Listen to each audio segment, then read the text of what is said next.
भारत अवतारों की धरती रही है। जाने कितने देवता, ऋषि मुनि, राजा, महाराजा और विद्वान इस धरती पर आए और अपने जीवन और विचारों से इसे संपन्न बनाया। लेकिन इस धरती पर चली आ रही ज्ञान, विज्ञान, धर्म और संस्कृति की धारा को मोड़ देने वाले वे पहले युग पुरुष हुए। उन्होंने जन्म इंसानों का लिया था, पदवी उन्हें महात्मा की मिली और सम्मान और दर्जा उन्हें भगवान का मिला। जी हाँ, सही समझे आप, मैं महात्मा बुद्ध की बात कर रहा हूं।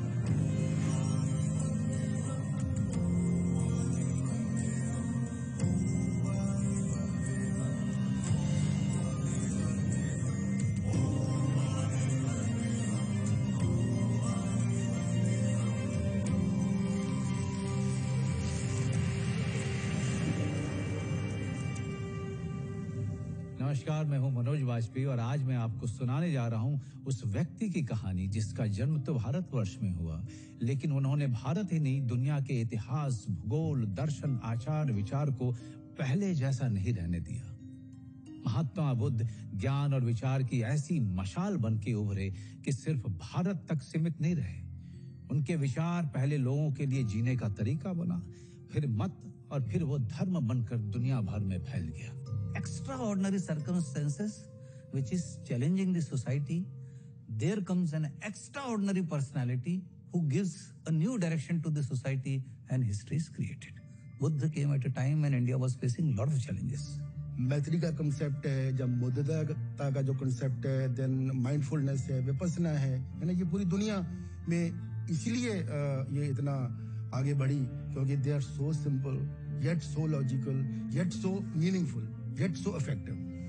राजमहल की संपूर्ण सुख सुविधा के बीच जब जीवन का यह कष्टकर स्वरूप राजकुमार सिद्धार्थ के सामने नहीं आया था, तब भी उनमें एक तत्व सर्वाधिक था, जिज्ञासा का।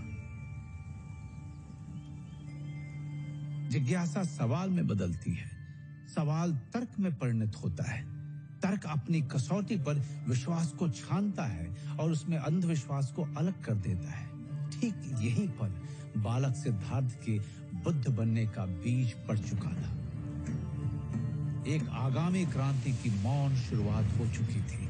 बुद्ध अपने समय के क्रांतिकारी थे और उनकी क्रांति इतनी बड़ी थी कि आज भी वो मनुष्यता को प्रभावित कर रहा है। बुद्धिस्ट फिलॉसफी इतनी लॉजिकल है और इतनी सटीक है, इतनी deep as well as intensive है, जो यूरोप की पोस्ट मॉडर्निज्म है, मॉडर्निज्म है, इनके साथ अगर उसको मैं कंपेयर करूं तो मुझे नहीं लगता कि वो कहीं टिकती है। बुद्ध अपने घर से निकलने के बाद ज्ञान के लिए बहुत भटके, मगर उन्हें ज्ञान मिला भी तो कहां?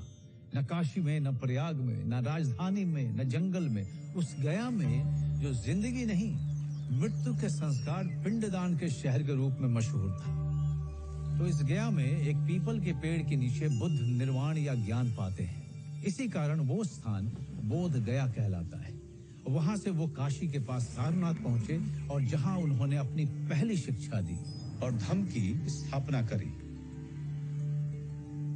जीवन चला जाता है, उसके निशान शेष रह जाते हैं। बुद्ध के जाने के बाद जो व्यापक रिक्तता या खालीपन पैदा हुआ, उनके फॉलोअरों ने उसे उनके रेलिक्स यानी अवशेषों से भरा।